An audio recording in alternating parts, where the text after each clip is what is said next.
अस्सलाम वालेकुम स्टूडेंट्स।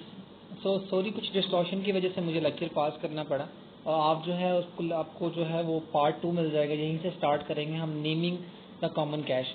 तो कॉमन कैश मैंने आपको बता दिया, बेसिकली हमें देखना है कि आप किस तरह के अकाउंट से किस तरह की डीलिंग कर रहे हो, depending on how complex you choose to make. अगर आप जितना उसको मुश्किल करते जाओगे, जितना उसको हार्ड करते जाओगे, उतना ही आपके लिए प्रॉब्लम क्रिएट होती चली जाएगी। तो आपने उसको आसान करना है। मैंने आपको एग्जांपल दिया कि कैश अगर आपका करंट अकाउंट है तो वो करंट अकाउंट बेस्ट रहता है आपकी डेली बेसिस के ऊपर जो आपकी चीज़ें होती हैं उसको ऑपरेट करने के लिए।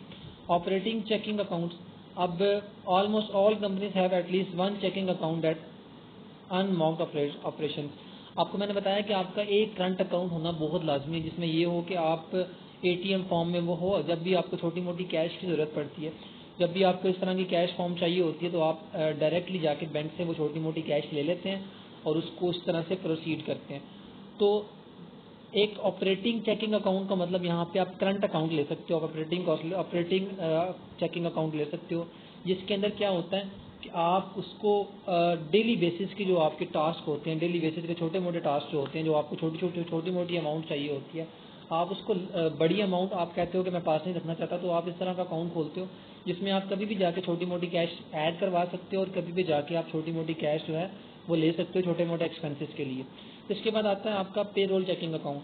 तो आपको एक इस तरह का अकाउंट होता है जिसमें आपको पे रोल देना होता है, मतलब आपको क्लाइंट्स जो आपके एम्प्लॉयज़ होते हैं उनको सैलरीज पे करनी होती है। तो हर मंथ ये वो वाले एक्सपेंसेस के लिए होता है, मतलब मंथ के बाद रेंट पे करना है, मंथ के बाद एम्प्लॉयज़ को हमें पे करना है। तो ये सारी जो छोटी ये पर मंथ की जो अकॉर्डिंग चल रही होती है चीज़ें, उसके लिए पे रोल चेकिंग अकाउंट के नाम से एक अकाउंट खोला जाता है जिसके अंदर आप हर मंथ की जो एक्सपेंसेस होते हैं उसको डील करते हो।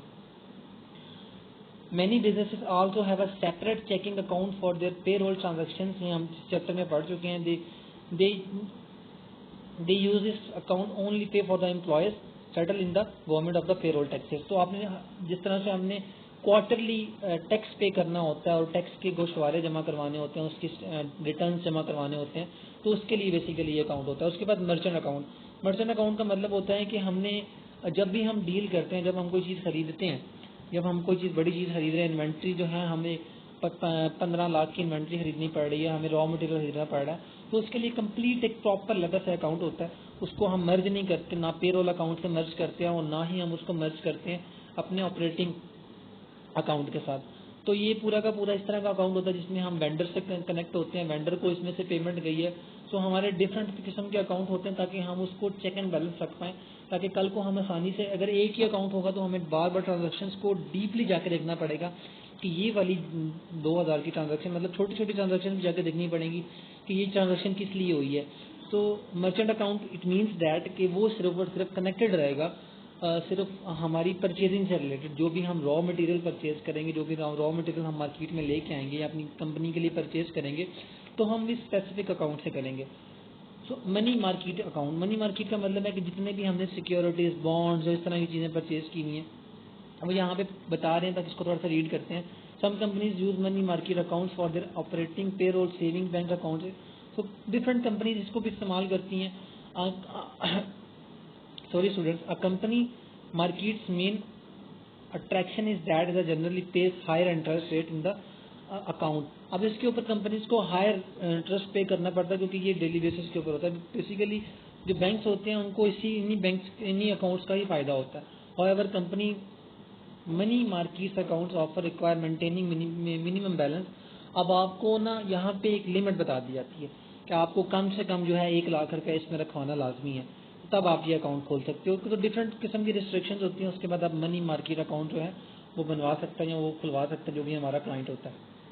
उसके बाद वो बता रहा है you may have wondering why the companies would gunk up in accounting bookkeeping life of different accounts to expenses and account revenue. मैंने आपको बता दिया है, मैंने आपको एक ओवरव्यू दे दी है कि हम क्यों डिफरेंट अकाउंट खोलते हैं।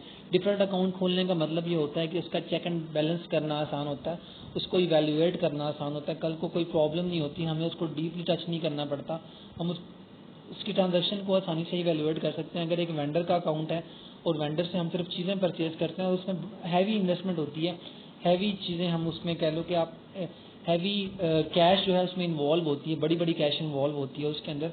तो इट मीन्स दैट कि वो पूरा एक सेपरेट अकाउंट है जिसके अंदर हम फिक्स से कर सकते हैं कि हमने 2 साल में, 1 साल में 2 दफ़ा हमें चीज़ परचेज करनी होती है तो हम इस फिक्स अकाउंट से कर सकते हैं या फिर हम सेविंग अकाउंट से कर सकते हैं। और करंट अकाउंट हमारा पूरा सेपरेट होता है, जो डेली बेसिस के छोटे मोटे ऑपरेशंस होते हैं, छोटे मोटे काम होते हैं, उनको एक पूरा करने के लिए बेसिकली वो ऑपरेट होता है। Eyeing interest account, when I was interested in an accountant, I sent a balance sheet bank to the company's account and odd balance in the petty cash book. अब आप वो कहना चाह रहा है कि आप हर मंथ या हर 15 दिन बाद जो है आप उनसे अकाउंट मंगवाएं। ये मैं आपको डिटेल बता देता हूँ कि बेसिकली वो इंटरेस्ट अकाउंट का मतलब क्या होता है कि आपके जितने भी अकाउंट होते हैं बैंक के अंदर, तो वो आप बैंक से मंगवा लेते हो और बैंक में वो हर एक की वो कॉपीज जो है उससे रिलेटेड जितनी भी इंफॉर्मेशन होती है वो आप प्रोवाइड कर देते हो अपने अकाउंटेंट को, और अकाउंटेंट उसी के अकॉर्डिंग अकाउंटिंग जो है परफॉर्म कर रहा होता है, उसी के अगर उसको प्रोसीड कर रहा होता है। अब वो कह रहे हैं the balance should have $1,000 and on my account sheet is 932। तो मैंने आपको बताया था एक पासबुक होती है और एक कैश बुक होती है। कैश बुक जो है वो हमारा अकाउंटेंट मैनेज कर रहा होता है, हमारे अकाउंटेंट के पास होती है। जब भी हम बैंक में पैसे जमा करवाने जाते हैं in the form of cash या फिर कोई चेक जमा करवाने जाते हैं, तो वो हम सिर्फ बैंक को नहीं कहते कि आप रिकॉर्ड कर लें, ये दोनों तरफ चल रही होती है, बैंक भी रिकॉर्ड कर रहा होता है और हम भी रिकॉर्ड कर रहे होते हैं। तो इट मीन्स दैट कि हम अपने पास भी एक चेक एंड बैलेंस रखते हैं, क्योंकि कल को कोई भी डिस्क्रिपेंसी जो है वो रेज हो सकती है किसी वजह से भी कि जिसको हम रिजॉल्व कर पाएँ। तो हमने दोनों तरफ इसका रिकॉर्ड रखा हुआ होता है। कोई भी डिस्क्रिपेंसी मतलब कि पासबुक के अंदर जो बैंक के पास है उसके अंदर ये इन्फॉर्मेशन पुट नहीं है और हमारे पास वो इन्फॉर्मेशन पुट है, तो हम बैंक को क्वेश्चन रेज कर सकते हैं कि ये स्पेसिफिक अमाउंट मेरे पास तो है पर लेकिन आपके पास क्यों नहीं है। तो उसकी रीज़न क्लियर करके हम उसको क्लियर कर सकते हैं। तो हम बेसिकली उसके कहने का मतलब यहाँ पे ये है कि आपकी हर वक्त उसके ऊपर नज़र होती है, आप अपने अकाउंट्स को देख रहे होते हो। डजंट मीन कि आपने बैंक के हवाले कर दिया और बैंक से सारी ट्रांजेक्शन हो रही हैं। बैंक से भी गलती हो सकती है, कुछ बहुत सारी रीज़न हो सकती हैं जिसकी वजह से कैश ऊपर नीचे हो सकती है, तो आप उसको उसके अकॉर्डिंग लेके चलें। अब वो कह रहा है कि when FDA employees take cash in the petty cash box she leaves a register. अब वो यहाँ पे एग्जांपल कोड कर रहे हैं, आप इसको रीड आउट कर सकते हो, उसकी एग्जांपल को देख सकते हो ताकि आपको क्लियर हो जाए। ये इतना मुश्किल नहीं है, सिंपल सा है। मैंने आपको बताया कि दो बुक्स मैनेज हो रही होती हैं एक टाइम के ऊपर। एक कैश बुक मैनेज हो रही होती है जो कि हमारे क्लाइंट का अकाउंटेंट कर रहा होता है बिजनेस के अंदर बैठ के, और एक पासबुक मैनेज हो रही होती है जो कि बैंक मैनेज कर रहा होता है और उसकी पूरी इन्फॉर्मेशन रख रहा होता है। तो इस तरह से अगर कोई डिस्क्रिपेंसी आती भी है तो ये दोनों बुक्स को चेक कर लिया जाता है, उसको रिजॉल्व कर लिया जाता है। इसके बाद है नोइंग अबाउट ब्रांच अकाउंट्स। अब आपको ये भी पता होना चाहिए कि आपका कौन से सिटी के अंदर कौन से ब्रांच में किस तरह का अकाउंट है। If your audit client has multiple location subsidiary in different cities, states, countries and probably has bank account in each location. तो आपको पता है कि मतलब कि समटाइम अगर हम किसी और बैंक में जाके पैसे जमा करवाने का मसला तो नहीं होता कि हम पैसे जमा आसानी से करवा लेते हैं, डिपॉजिट करवा देते हैं, पर लेकिन जब हमने अगर हम जिस ब्रांच में हमारा अकाउंट होता है, अगर हम उसी ब्रांच से पैसे विड्रॉ करवाने जाते हैं तो वो आसानी से निकल आते हैं, वहाँ पे मसला पर लेकिन अगर जैसे ही हम किसी और शहर में जाते हैं और हमें उसी बैंक से हम पैसे निकलवा रहे हैं, पर लेकिन वो कहते हैं कि आप अपने ID कार्ड की कॉपी दें, आप बेशक आपका ही अकाउंट है, पर लेकिन हमारे लिए एक सिक्योरिटी है, एक जो है हम इसको सिक्योर करते हैं कि आप जो है वो इन्फॉर्मेशन प्रोवाइड करें कि हमारे लिए कल को कोई मसला ना बने। तो इसी तरह से हमारे लिए भी बहुत ज़रूरी है कि वो जो हमारा ऑडिटर है वो इस चीज़ को क्लियर करे कि बेसिकली कौन सी ब्रांच में इसका अकाउंट है। Keep in mind all the branch account with the same companies would necessarily be held at the same bank. अब आपको पता है शायद आपका इस चीज़ से फेमिलियर ना हो कि जब भी आप किसी कंपनी में जाते हो तो वो किसी एक बैंक से मुंसलिक होते हैं, वो 2-3 बैंक से मुंसलिक नहीं होते। वो या तो HBL से कंप्लीट उनकी ट्रांजेक्शन हो रही होंगी या फिर उनकी कंप्लीट ट्रांजेक्शन जो है वो UBL से हो रही होंगी। वो आपको कहेंगे कि आप जो है HBL की जो है वो अकाउंट खोल लें, हमारी सैलरी जो है वो HBL के अकाउंट में ही आएगी। तो इससे रिलेटेड आपको डिफरेंट जो है वो अगर आप UBL में ऑलरेडी हैं तो आपको HBL में आना पड़ता है। तो इट मीन्स दैट कि वो कहना ये चाह रहे हैं कि ऑडिटर का काम है कि वो इस चीज़ को वेरी कर ले, इस चीज़ को क्लियर कर ले और इस चीज़ को अच्छे से देख ले कि क्या इनके सारे अकाउंट डिफरेंट सिटीज़ के अंदर एक ही बैंक में हैं, एक मतलब कि डिफरेंट जो ब्रांचेस शो कर रहे हैं डिफरेंट सिटीज़ के अंदर क्या वो एक ही बैंक से रिलेटेड है या नहीं। ये तो नहीं है कि वेरियस ब्रांचेज हैं और वेरियस बैंक्स भी उसमें इन्वॉल्व हैं, तो उसको इवेलुएट करने उसके, क्योंकि हर बैंक का इंटरेस्ट रेट भी डिफरेंट होता है। कुछ ज़्यादा इंटरेस्ट रेट ऑफर कर रहे होते हैं वो कस्टमर को अट्रैक्ट करने के लिए, तो वो डिपेंड करता है कि वो किस तरह को ऑफर किस तरह की कर रहे हैं, किस तरह के उनके अकाउंट्स हैं। तो ये भी बहुत इंपॉर्टेंट चीज़ होती है। तो आप इस चीज़ को भी देख लें कि किस तरह के बैंक के अंदर किस तरह कौन सी ब्रांचेज में बेसिकली इनके अकाउंट्स हैं। उसके बाद द कंपनी में deposit the locally generally revenue in the branch bank account but pay all the local expenses from the same account. तो उसके कहने का मकसद ये है कि मैं आपको बताया कि जो आपको एग्जांपल कोट की है कि हम जमा तो कहीं भी करवा सकते हैं। अगर आपका अल-फलाह बैंक में या यूबीएल बैंक में आपका अकाउंट है, आप अल-फलाह की किसी ब्रांच में भी जाएं, आपको आपका अकाउंट किसी भी ब्रांच से बना हुआ होता है, लेकिन आप पैसे जब जमा करवाने होते हैं तो वो आपको कुछ भी नहीं कहते। वो डिपॉजिट स्लिप देते हैं, आप उन्हें पेमेंट करते हैं और वो आपको पैसे जमा कर लेते हैं। पर लेकिन ऑन द अदर हैंड अगर आप पैसे विड्रॉ करवाते हो तो उसमें क्या होता है कि आपको वो इतनी आसानी से विड्रॉ नहीं करवाने देते। आपसे कुछ रिक्वायरमेंट्स लेते हैं, आपके साइन लेते हैं, 2-3 जगहों के ऊपर आपके साइन लेते हैं। उसके बाद आपकी आईडी कार्ड की कॉपी लेते हैं अगर आप उसी बैंक में पर किसी और ब्रांच में जा रहे हो। तो ये बहुत सारी छोटी मोटी चीज़ें होती हैं जो कि बहुत इंपॉर्टेंट होती हैं, क्योंकि जब आप विड्रॉ करवा रहे होते हो तो वो पैसे बेसिकली वो दे रहे होते हैं। तो ये एक इम्पॉर्टेंट चीज़ होती है कि ये चीज़ें वेरी कर ली जाएँ, इस चीज़ों को कंफर्म कर ले जाएँ कि आया कहीं इस चीज़ को मसला ना बन जाए बाद के लिए। तो इसकी एग्जांपल यहाँ पे कोड की गई है, वो आप देख सकते हो। द ब्रांच अकाउंट में not use in the general operating account for the local subsidiary. In this case the branch account is means that the company headquarters for the final cash. तो वो यहाँ पे बेसिकली एग्जांपल कोड कर रहे हैं। जब आपको ये चीज़ करनी होती है ब्रांच अकाउंट से रिलेटेड तो आप उसको स्पेसिफाइड कर लेते हो उस कि हम इसी ब्रांच अकाउंट से सारे एक्सपेंसेस करेंगे या उसी को बेसिकली ऑपरेट करेंगे। इंटरेस्ट बियरिंग बैंक अकाउंट्स, अब ये बैंक के डिफरेंट अकाउंट्स बता रहे हैं जिसमें अगर हम लॉन्ग टर्म के लिए पैसा रखते हैं तो वो हमें बेसिकली इंटरेस्ट ज़्यादा मिलता है। तो सबसे पहले वो यहाँ पे बता रहे हैं सम अकाउंट्स कैन अक्वायर इंटरेस्ट। कुछ बैंक अकाउंट्स के ऊपर आपको पता है कि इंटरेस्ट भी लगता है। An auditor you may keep the track of these accounts as well. आपको देखना है कि किस अकाउंट के अंदर कितना इंटरेस्ट लग रहा है और वो कितना फ़ायदा बेसिकली हमारे क्लाइंट को हो रहा है। तो उसके अकॉर्डिंग आप सारी कैलकुलेशन करोगे, क्योंकि आपको पता है कि कुछ फिक्स अकाउंट होंगे, फिक्स अकाउंट पे इंटरेस्ट ज़्यादा लग रहा होगा, इसको प्रॉफिट ज़्यादा हो रहा होगा, तो उसकी कैलकुलेशन जो है उसकी अमाउंट ज़्यादा आएगी। और इस तरह से अगर कोई आपका करंट अकाउंट है तो उसकी कैलकुलेशन और उसकी इंटरेस्ट रेट कम होगा। करंट अकाउंट में बेसिकली जो है बिल्कुल भी वो नहीं होता, इंटरेस्ट नहीं होता। उसमें आपको सबसे बड़ा फ़ायदा ये होता है कि आप आसानी से पैसे निकलवा सकते हो, आसानी से जमा करवा सकते हो। छोटी मोटी डेली के ऑपरेशन जो है करंट अकाउंट से आप डेली बेसिस पे कर सकते हो।